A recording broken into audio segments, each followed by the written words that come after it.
Hi guys, and welcome back to Bodybuilding World News. In today's video, we're kicking things off with an update on the mutant Nick Walker, who is now just 2 weeks and 5 days out from the upcoming Pittsburgh Pro. And let me tell you, Nick is looking seriously impressive. Just look at the detail in his arms. The muscle fibers are popping. His shoulders are also dialed in, and as we know, Nick has always been spot on when it comes to conditioning. He's dry to the bone every time he steps on stage. He even posted a recent photo highlighting his weakest area, his legs. But the progress in his quad sweep is undeniable.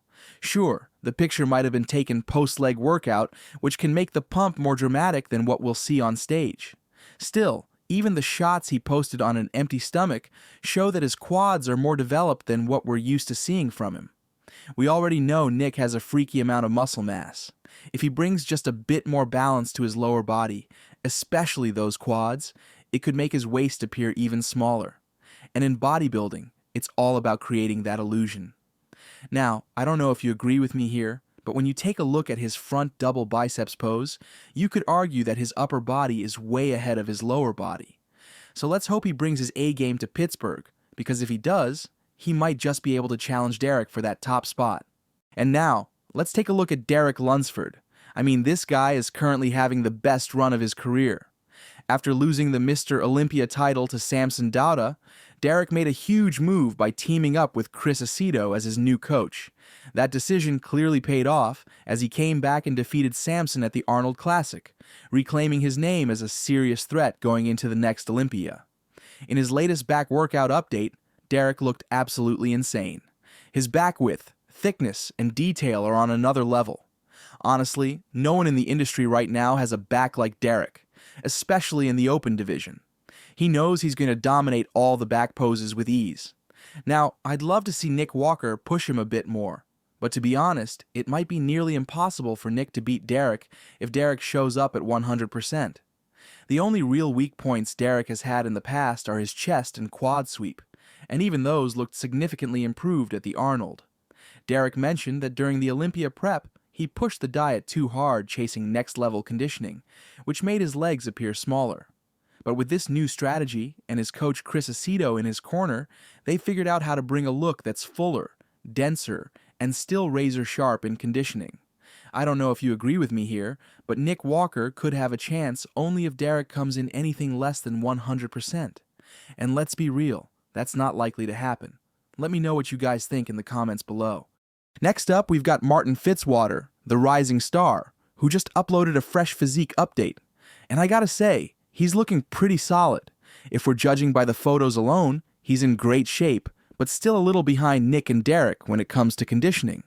That said, his physique could change dramatically as show day gets closer, especially since he's working with one of the best coaches in the game, Stefan Kienzel, who's known for bringing his athletes in at 100% when it matters most. From the front, Martin looks impressive. While he may not have the same dense muscle maturity or raw mass that Derek and Nick bring to the open class, his quads really stand out. He might actually challenge Derek and Nick in the front poses, especially when it comes to symmetry and flow, which is where he really shines. His front double biceps, front lat spread, and abs and thighs are all looking strong. Honestly, I think he could win at least one of those shots on stage. But when we shift to the back poses, that's where he might get exposed. Based on his latest back update, it doesn't look like his back has improved much since we last saw him at the Olympia, and that could hurt him big time. Even someone like Good Vito could challenge him in those poses. Which brings us to the big question. Can Good Vito beat Fitzwater? Personally, I think Vito has a real shot. If he nails his conditioning and brings the full package, he could edge Martin out and solidify himself as a legit top 10 contender for the next Olympia. But what do you guys think? Next in the news, we've got Good Vito. After winning the last South America Arnold Classic, Vito is stepping into this show with way more confidence. And honestly, I'm a big fan of his physique. He's one of those rare athletes with no real weak points, and his conditioning is always on point when he steps on stage. Good Vito could easily be the dark horse in this competition. He's got the biggest quads in the entire lineup, and the deep cuts and details in his legs are just on another level, like something out of a different world. If he manages to beat even one of the big three names, Derek, Nick, or Martin, he could solidify himself as a second call-out guy at the Olympia. But the main criticism for Vito right now is his presentation. His posing still needs work. He should definitely invest more time and effort into that part of his game, because the guys he's up against are all top 5 athletes in the world, and their posing routines will be flawless.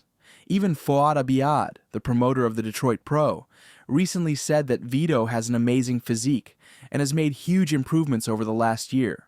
But Fitzwater also pointed out that if Vito wants to truly compete at the top level, he needs to work with a posing coach, someone who can help him be just as polished as the rest of the top-tier competitors. So, let's check out this clip together. Vito has to get on board with a posing coach that can help him accentuate his physique and hide his flaws. Bodybuilding, yes, it's about building muscle. Yes, it's about conditioning, but presentation is a big part of it. You're only as good as what you can show. So if you are not presenting your physique in a way that hides your weaknesses, accentuates your strengths, you're doing yourself a disservice. And I feel like that's what Vito's doing. He's not really helping himself look better. He's actually just powering through it and hoping that he has enough muscle to beat guys. And to finish the video, let's talk about Mikall Kio. He's making a strong comeback after being away for about 9 months due to injury and recovery. And based on his latest physique update, Krizo is looking really conditioned. If we take a look at his most muscular pose right here, this guy is looking massive, with crazy vascularity, and his skin texture really helps showcase the details. His arms are some of the biggest in the game right now, no question. Krizo will definitely be in the first call-out at this show. The only thing that might be holding him back from reaching that same level at the Olympia is his back. It's still his weakest body part, and he needs just a little more development there to truly stand out among the elite. But to his credit, he's made a lot of improvements, not just in his physique, but also in how he poses on stage, especially compared to when he first became an IFBB pro. He also confirmed that he'll be doing the Spain Pro after the Pittsburgh Pro.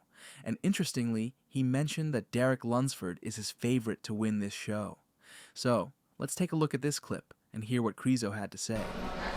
Ako hodnotíš superov na Pittsburgh Pro, držím palce. Je niekto, kto si myslí, že je najväčší favorit na Pittsburghu? Tak najväčší favorit je samozrejme Lunsford.